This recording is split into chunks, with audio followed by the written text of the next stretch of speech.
கத்திரிக்காய் காரக்குழம்பு. வாங்க கத்திரிக்காய் காரக்குழம்பு எப்படி செய்யுதுன்னு பார்க்கலாம். வாங்க ஃப்ரெண்ட்ஸ், இப்போ நம்ம வந்து கத்திரிக்காய் காரக்குழம்பு செய்யறதுக்கு தேவையான பொருட்கள் பார்க்கலாம். இப்போ பாருங்க, 3 சைஸ் தக்காளி வந்து கட் பண்ணி வச்சிருக்கேன்.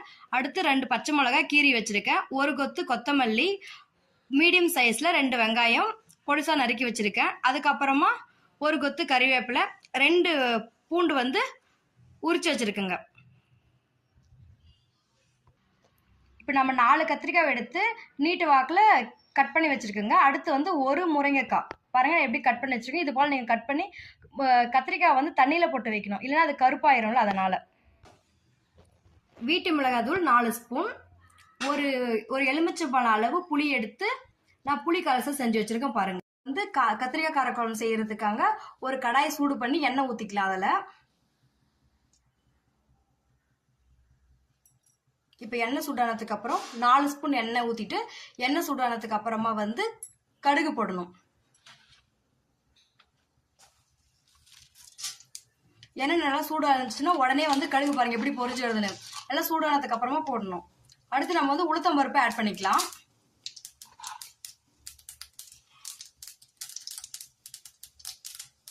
அடுத்து வந்து சீரகம் எதுக்கு போடுறீங்கன்னு வச்சுக்கோங்க. நம்ம சாப்பிட்றதுலாம் ஜீரணம் ஆகணும், அப்புறமா உடம்பு வந்து சீரா இருக்கும் சீரகம் போட்டீங்கன்னா. அடுத்து நம்ம கொஞ்சம் வெந்தயம் ஆட் பண்ணிக்கலாம். பாருங்க எப்படி வெடிக்குதுன்னு சொல்லிட்டு.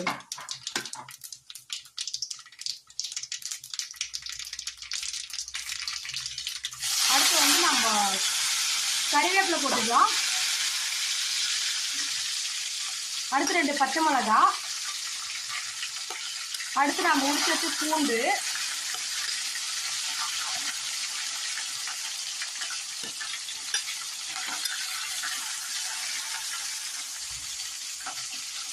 அடுத்து வந்து வெங்காயம்,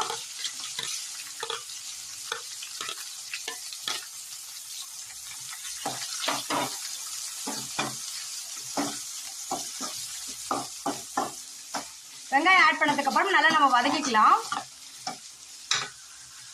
அடுத்து அது வெங்காயம் வதங்கிறதுக்காக கொஞ்சமா நம்ம உப்பு ஆட் பண்ணிக்கலாம். இப்போ உப்பு போட்டு நல்லா நம்ம வதக்கிக்கலாம். ஒரு 2 மினிட்ஸ் நல்லா வதக்கிக்கலாம்.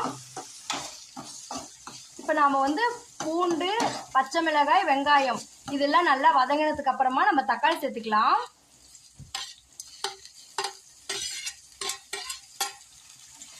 திரும்ப நல்லா வதக்கிக்கலாம் ஃப்ரெண்ட்ஸ். அப்படியே நல்லா வதக்கிட்டே இருங்க. ஒரு 5 மினிட்ஸ் கழிச்சு பார்க்கலாம். இப்போ பாருங்க எப்படி வதங்கிருக்குன்னு சொல்லிட்டு அந்த எண்ணெய் வந்து தனித்தனியாக பிரிஞ்சு வரணும், அது மாதிரி வதக்கிக்கலாம்.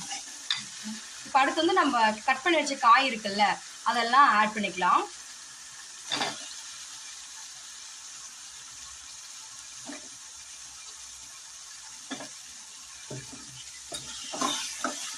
இப்போ நல்லா வதக்கிக்கலாம்.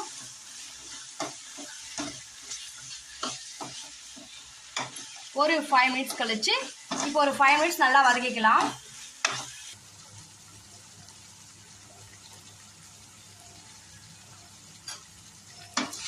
பாருங்க காய் நல்லா வதங்கிருச்சு பார்த்தீங்களா. அடுத்து நம்ம வந்து மிளகாய்த்தூள் ஆட் பண்ணிக்கலாம். நாங்கள் வந்து மிளகாய்த்தூள் வந்து வீட்டில் இருக்கிறதே ஆட் பண்ணுறேங்க, அப்போ நல்லா இருக்கும், நல்ல ஒரு டேஸ்ட் கொடுக்கும். இது வெஜ் நான்வெஜ் எல்லாத்துக்குமே யூஸ் பண்ணிக்கலாம். உங்களுக்கு தெரியலன்னா நீங்கள் வந்து கமெண்டில் கேளுங்க, நான் உங்களுக்கு அந்த மிளகாய் அரைக்கிறதுக்கு வந்து ஃபுல் வீடியோவும் அப்லோட் பண்ணுறேங்க. பாருங்கள் அப்படியே வந்து நமக்கு தேவையான அளவு தண்ணி ஊற்றிக்கலாம். உங்களுக்கு கெட்டியாக வேணால் கொஞ்சம் தண்ணி கம்மியாக ஊற்றிக்கோங்க. இப்போ பாருங்கள் 10 நிமிஷம் கழிச்சு நம்ம பார்க்குறேங்க. பாருங்கள் எண்ணெய் எப்படி பிரிஞ்சு வந்திருக்கு பாருங்கள். இது மாதிரி எண்ணெய் பிரிஞ்சால் மட்டும்தான் நல்லா ஒரு டேஸ்ட் இருக்கும். கத்திரிக்காய் காரக்குழம்பு ரெடி. வீட்டில் செஞ்சு பாருங்கள். உங்களுக்கு பிடிச்சிருந்துச்சுன்னா லைக் பண்ணுங்கள், ஷேர் பண்ணுங்கள், கமெண்ட் பண்ணுங்கள்.